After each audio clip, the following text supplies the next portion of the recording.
Hi everybody, welcome to the Circuit de Barcelona Catalunya, the first Paddock Note show of the 2025 Catalan Grand Prix. I'm Adam. I'm delighted to be sitting next to Mr. Tom Baujard. Ça va, Tom? Ça va, merci. That's it for my French today, otherwise I will feel unpopular. Well, I think we did that one in Le Mans, so it just shows you the level of progression of my French. You know, it's exactly the same words. Mind-boggling. And of course, Neil and David also squeezing into shot. Apologies, we don't quite have a wide-angle lens here to our viewers on YouTube. We've tried to squeeze everybody in.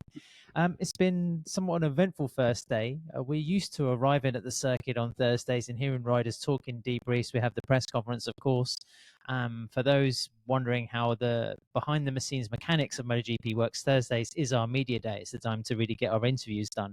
But Dave, I have to say, maybe the main principal subject of the chatter amongst the riding fraternity and the media, I guess the juice of our inquiries has been about contracts really today, because we've been able to speak to riders for the first time since either confirmations of their renewed presence or their outgoing. Yeah, plus we've had, 3 contract announcements in 3 days, with Luca Marini confirmed for another year at, I nearly said Repsol Honda there, Honda HRC Castrol.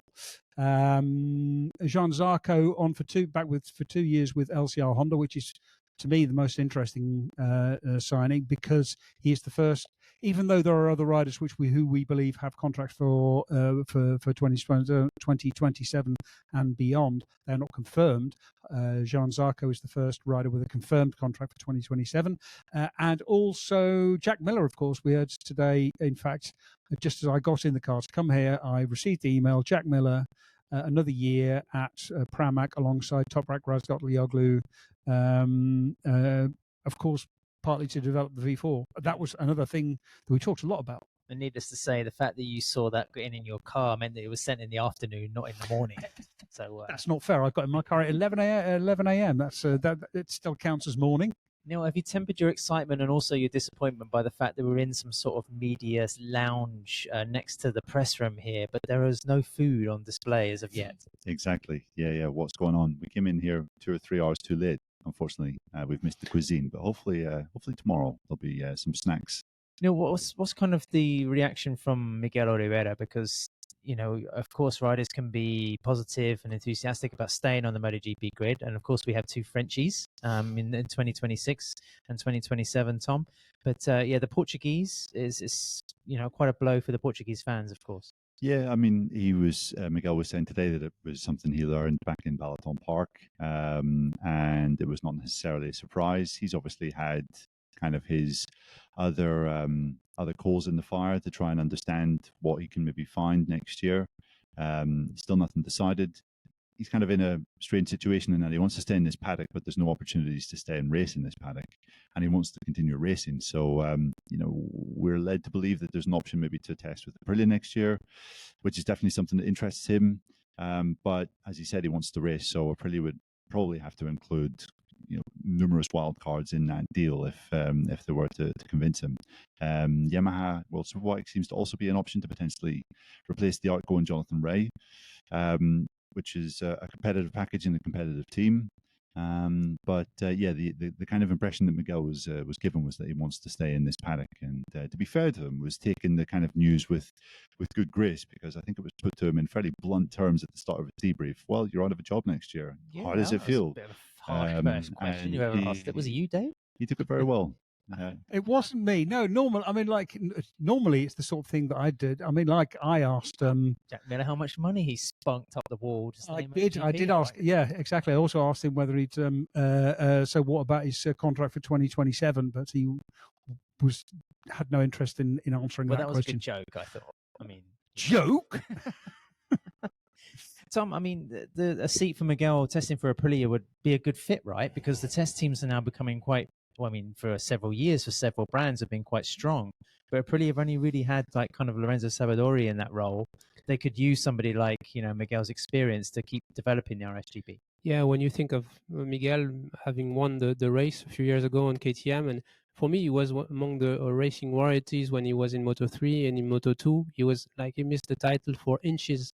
And for me, He's also a great thinker. You think he's a dentist as well, of being a MotoGP rider. It's not very common, and I'm gonna miss him because it's like Luca Marini. You think that you're in front of a powerful brain every time you're asking him questions, and so of course, I mean, to have a test rider of this caliber is really would be great, and would help the racing effort of Aprilia. As a countryman, what's your thoughts on the Zarco 2-year deal? I mean, he spoke to us today and said that he thought maybe in 2023 that might be his last contract at the highest level, but he's had, like, I think he described it as a second wind or a third wind, that kind of renewal of energy to keep going at this level. Can we be hopeful that Zarco could win more GPs? That I don't know, because for me this man is a mystery. Ever since I got to know him in 2009, and he came across at the time as a maniac, not as a poet. And then he took really blunt decisions at the time with Laurent Felon when he was his manager, when he threw away the KTM contract after 6 months. So he's an unpredictable guy, but the talent is there. And now that he's found his this equilibrium, shall we say, is in a good place in Andorra. Before you used to take the piss of people living in Andorra, funnily enough. So I think his physical strength is still very good, and his motivation is also very good. You could see that you draft him from the Grand Prix paddock to the Suzuka 8 Hours, which is by far the trickiest endurance race, and he wins 2 years in a row. A feat that not even Valentino Rossi did, because the first time when he was pairing with Colin Edwards, he fell off. So I don't know. The first part of his season was incredibly good, and now he's struggling for I don't know why. So predict what Johann's performance will be is a hard task.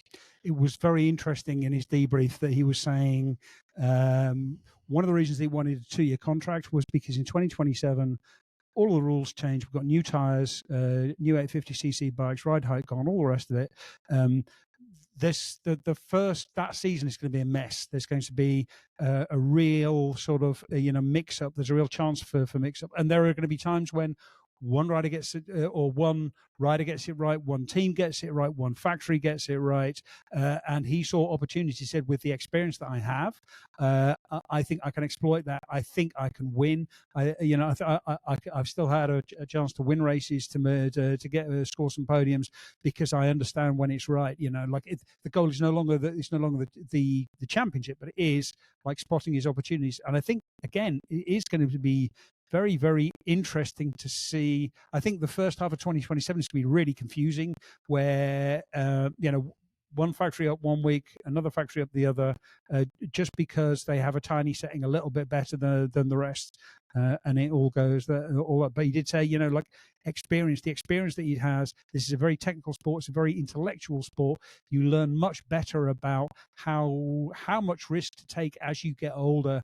Which are the risks worth taking? Which are the risks where you avoid, you don't take, and that is what can make the difference between victory. I mean, and that's what we saw at Le Mans, really. Yep. He was also very aware that Valentino Rossi is the oldest rider to win a MotoGP race in the modern era, 38 years old back in 2017.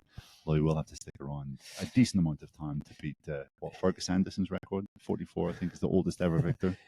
Yeah, but at the time there were no winglets, or hardly any winglets on the bike, and they were less physical. Now it's a different sport. So yeah, 22 Grand Prix, of course. So 44 races, including sprints. Zarco hasn't really had any big crashes, has he? He hasn't really had. He's like new. Yeah, he has here. He broke this finger, index finger, but it was just not broken. It was just a hairline of fracture. Yeah. He broke his wrist because of the Morbidelli accident in Austria, which is amazing because that could have been so much worse. He's got solid bones, because he's falling off. Like I think he's leading the crash tally now with and with a 20 crash, if I'm not wrong, and he's hardly ever injured, which is also a testament to his talent. Yep.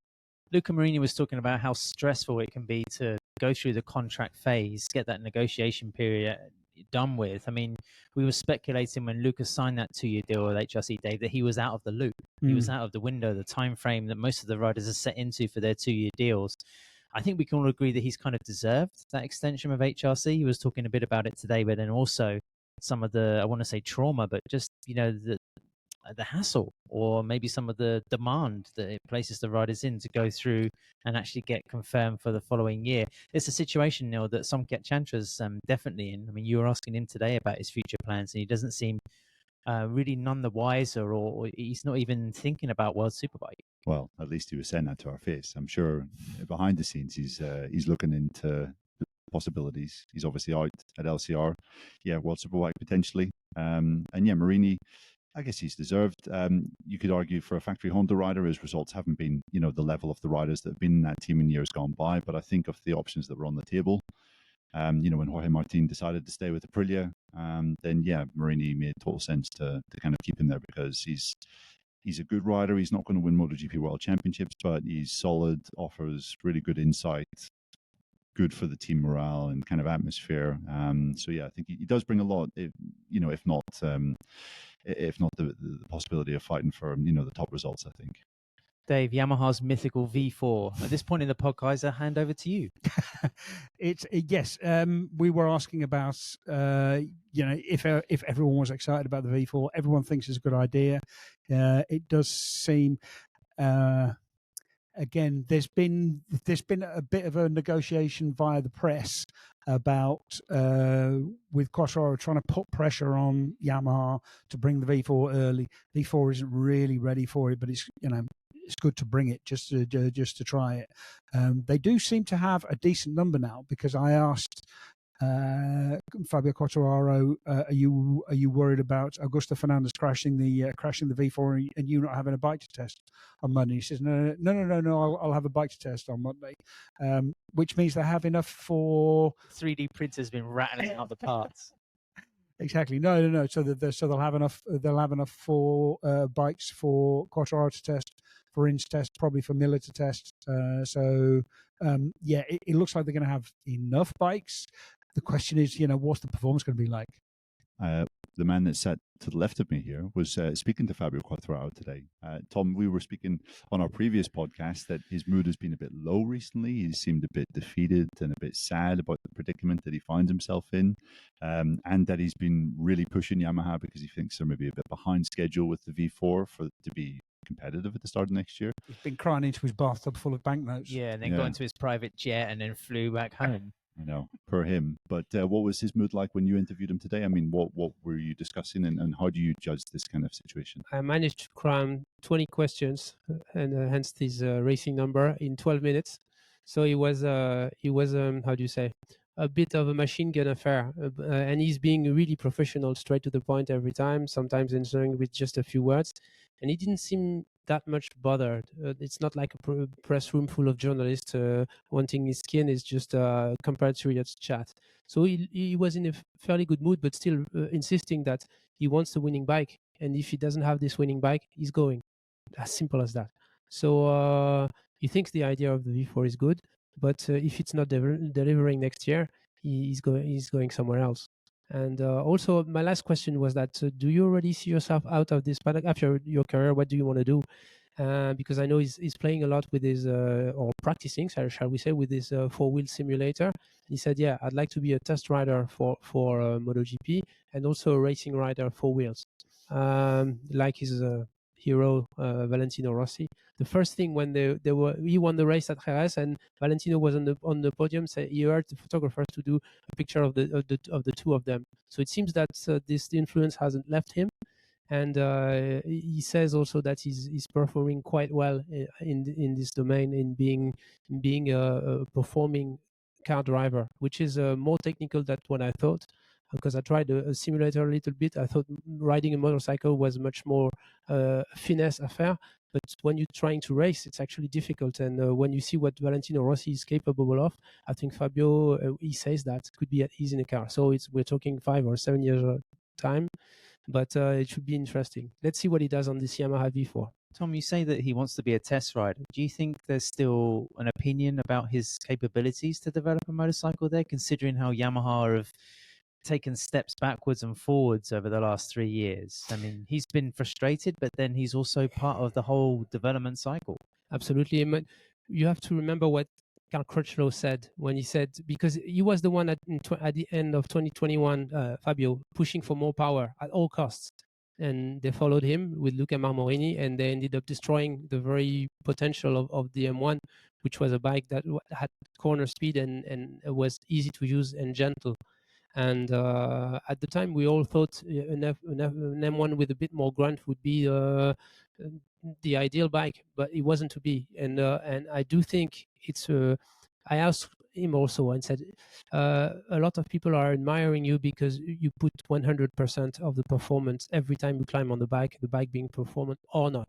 Not everyone does that. Luca Cadalora or so many riders wait till the bike is good to take risks. And so I think Yamaha is really keen on to exploit his data, but do not rely on that much or as much as on Dovizioso's comments, for instance. I think they separate a little bit. That is just my gut feeling. It's What's your gut feeling about the V4? Do you think it would be something that could hit the mark relatively soon, or are they going to need like a season to get this thing right?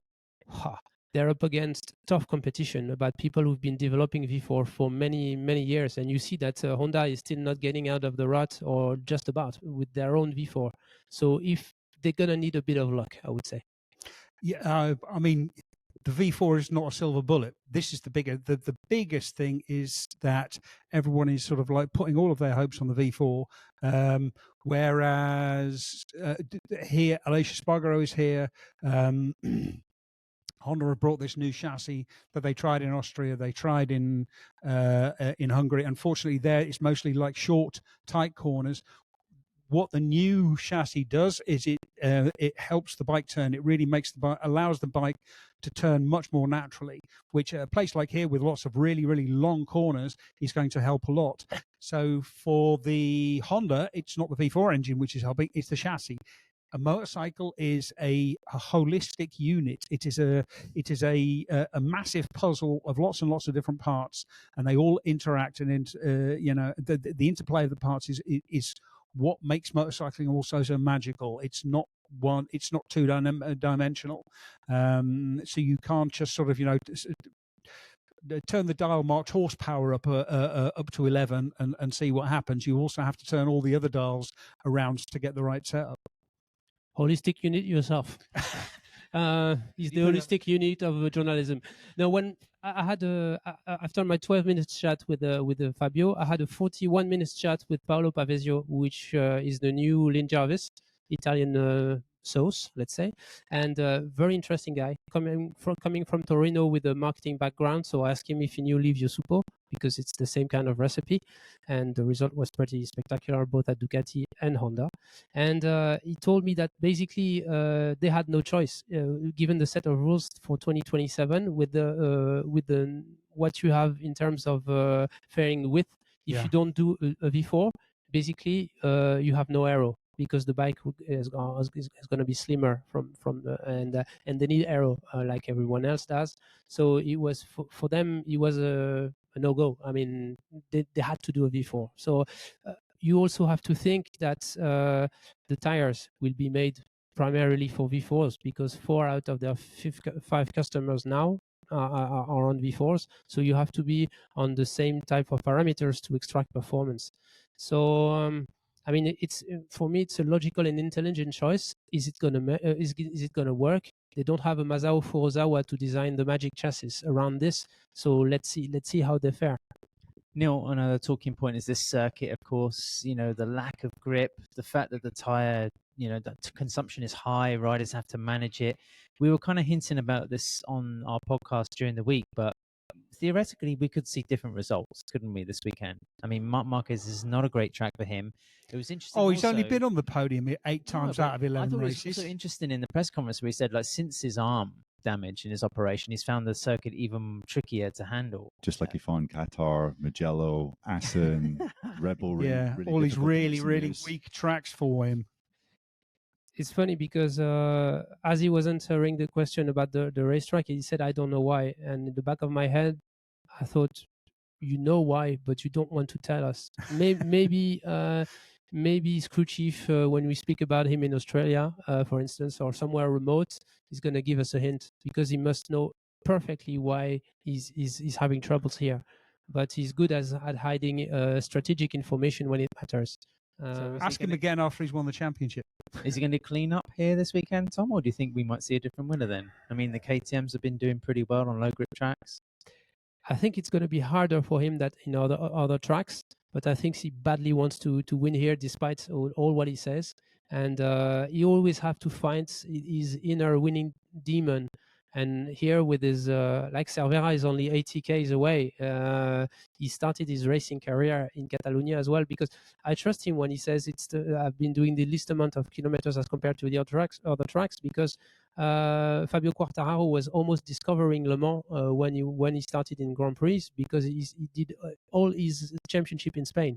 So it might seem paradoxical, but what Mark said seems to be true in terms of kilometers on this racetrack. But for me, you just read his how do you say, the interview of his crew chief done by Matt Oxley. Marco Rigamonti explains that Mark is well aware of every racing details every day of the year. Yeah, Freddie Spencer was the same. I had a remarkable memory for technical. They said the details same as about well. Valentino Rossi. It's just the mark of greatness. It's about the attention, the absolute attention to detail, being able to it's about A, being able to notice all of these details, and B, being able to prioritize what really matters. Yeah, and Alex Marquez's debrief, he was saying that in the build-up to this race, he was sitting at home in Madrid with Mark, and they were talking just generally, and Mark was saying, "Oh, your rhythm from the test here in November was actually really impressive." So, Mark had been going through the kind of lap-by-lap analysis from November in the test here. Like, well, I think I'm boring going through Moto 2 FP2 on a Friday night. Isn't that also fucking over your brother to a certain degree? Oh, your yeah, pace was good in the yeah, test. yeah, So of when he course. wins by 16 seconds over him, Yeah. when Alex is down in 6th place. Yeah, could be he's even making more. sure of destroying him in Madrid before finishing off the work here. I mean, as cold-blooded assassins wearing a smile. Speaking of cold blood, Pecco Bagnaia, David, he was optimistic. He is optimistic. The setup change in Barcelona, I asked him about it compared to the one which I explained on the main pod with Casey Stoner, the 2.5 centimeter change in seat height in Aragon 2010. And he said it's not quite that big, but yes, it's centimeters, not millimeters. He didn't say where it was, but he did say basically the issue was that riding on his own, he was fine, because he could stop the bike in a straight line and then manage the bike through the corners. When he was riding, when you're racing, you get into the slipstream and you can't brake in a straight line as much, because you've lost the downforce from the aerodynamics, so you're being dragged forward. That means you have to try and stop the bike more on the edge, and that was where he was really, really struggling. This change seems to have helped with that. This track is not a good, or not necessarily a very good place to actually test that, even though you are actually sort of spending a lot of time braking on the edge.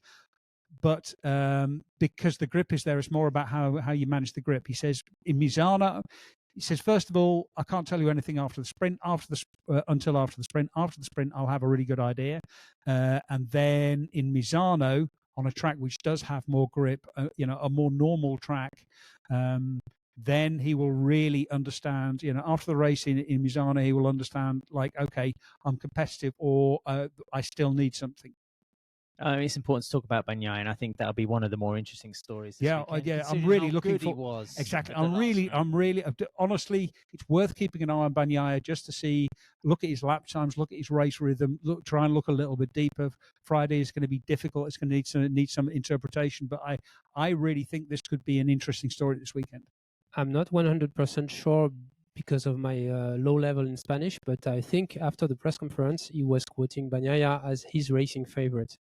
So it might also be a way to finish the kidology. Yeah. But it can also be that Pecco's found his mojo back in Hungary, and it's not a flash like it was in Aragon. Using the bigger discs, the HiMass 355s from Brembo.